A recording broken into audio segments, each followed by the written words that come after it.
Hello everyone, আসসালামু আলাইকুম। আপনারা সবাই কেমন আছেন? আমি আল্লাহর রহমতে ভালো আছি। আসলে ব্যস্ততার কারণে অনেক দিন হলো ব্লগ দেওয়া হয় না, এর আগেও বলেছিলাম। আজকে মোটামুটি 250 মানুষের ইফতারি আয়োজন করেছিলাম। আসলে এগুলি রোজার ভিডিও, যার কারণে আসলে আস্তে আস্তে মানে বাসায় এসে এরপরে ছাড়ছি। আর এইখানে আর কি রান্না করবে, এখানে খিচুড়ি রান্না করবে, এই জন্য এখানে আয়োজন করছে। এখানে পাতিলটা ধুয়ে নিচ্ছে। এরপরে আমি একটু এখানে পুঁই শাকের বিচি উঠিয়েছিলাম, যেহেতু আজকে রান্না বাবুর্চি করবে, এজন্য সন্ধ্যাবেলা আমি একটু আমার জন্য শুটকি রান্না করব। এজন্য এক জায়ের গাছ থেকে পুঁই শাকের বিচিগুলো উঠাচ্ছি। আমার আবার পুঁই শাকের বিচিটা খেতে অনেক ভালো লাগে। আর কিছু লাউ শাকের ডগা উঠিয়েছিলাম। এটা হলো দুপুরের পরে এখানে আমি তরমুজগুলো কেটে নিচ্ছি। এখানে 4টা তরমুজ ছিল। আর এমনি খেজুর সব কিছু ধুয়ে নিচ্ছি, যেহেতু 250 মানুষের ইফতারি আয়োজন। ওইদিকে রান্নাও বসিয়ে দিয়েছে, এদিকে আমি এগুলি কেটে নিচ্ছি। আর এমনি সব কিছু বাইরে থেকে অর্ডার করেছিল, জিলাপি, পেঁয়াজু, খেজুর সব কিছু। আসলে এত কিছু তো আর ঘরে করা সম্ভব না, এই জন্য আমরা বাইরে থেকে ওগুলি অর্ডার করেছি। আর খিচুড়িটা শুধু মানে ঘরেই রান্না করছি। আর এখানে আমাদের গুল্লু মুল্লু আমার হলো নাতি হয়, ভাইস্তার ছেলে, ওর ছোটো দাদুর কোলে আছে। আর দেখা যায় ওর ছোটো দাদুর কোলে গেলে আর কারো কাছে যেতে চায় না। আর এখানে খিচুড়ি প্রায় হয়ে এসেছে, এমনি 2 ডেকসা দিয়েছে। আর আসলে মসজিদেও দিবে, আর আশেপাশে যত গরিব মানুষ আছে তাদেরও দিবে, বাড়ির সবাইকে বলা হয়েছে। এখানে ইয়ের জন্য জিলাপিও নিয়ে এসেছে, আর শরবত তৈরি করব। আর এখানে আসলে অনেক শরবত তৈরি করতে হবে। এখানে আমি 250 মানুষের শরবত তৈরি করছি। আর এক বালতি, আমি কখনো এত শরবত তৈরি করিনি, এই প্রথম তৈরি করলাম।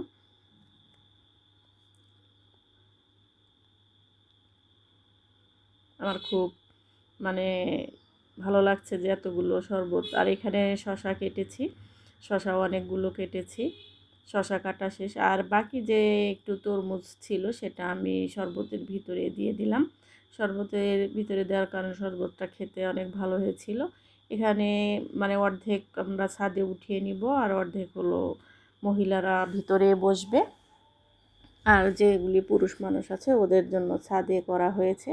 আসলে এতগুলো মানুষ তো আর ঘরে বসা যাবে না, এই জন্য আমরা ছাদে আর কি ছেলে মানুষের জন্য করেছি। আর আমাদের রান্নাটা আসলে একটু দেরি হয়ে গিয়েছিল, যার কারণে একটু সন্ধ্যাবেলা প্যাকেট করতে সব কিছু করতে একটু তাড়াহুড়া করা হয়েছে। আর এখানে আমি অর্ধেক করছি, অর্ধেক ছাদে দেওয়ার জন্য ছোলাগুলো।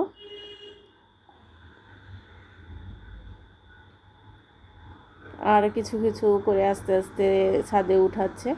আসলে দেখা যায় আইটেম অনেক হয়েছিল, তারপরে আমার হাজব্যান্ড আর বলেছিল দরকার নেই, কারণ প্যাকেটে আসলে এত কিছু দেওয়া যায় না। আর এখানে একটা পলিথিন পেরেছে, এখানে খিচুড়িগুলো ঢেলে দিচ্ছে আর ঠান্ডা হওয়ার জন্য। আসলে বললাম যে দেরি হয়ে গেছে, তাড়াহুড়া করে প্যাকেট করতে হবে, না হলে ইফতারির সময় তো আর দেখা যায় যে সবাই তো একসাথে ইফতারি করা লাগে, যার কারণে আর কি ঝামেলাটা হয়েছে। আসলে আর একটু আগে রান্না করলে ভালো হতো, এজন্য সাথে আমিও হাত লাগিয়েছি। আর এখানে অনেক মহিলারা এসেছে। এখানে প্যাকেট করা শুরু হয়ে গেছে, আর প্যাকেটের ভিতরে দিচ্ছি খেজুর, জিলাপি, পেঁয়াজু, ছোলা।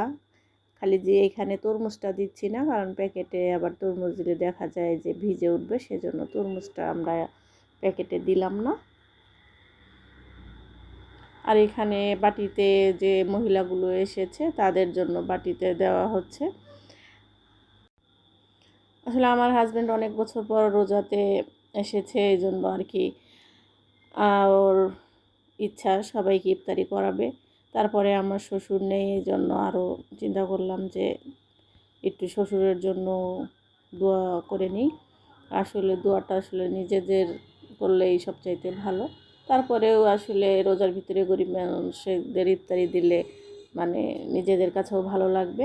আর এখানে যে নিচে মহিলারা বসবে তাদের জন্য এখানে প্লেট রেডি করা হচ্ছে।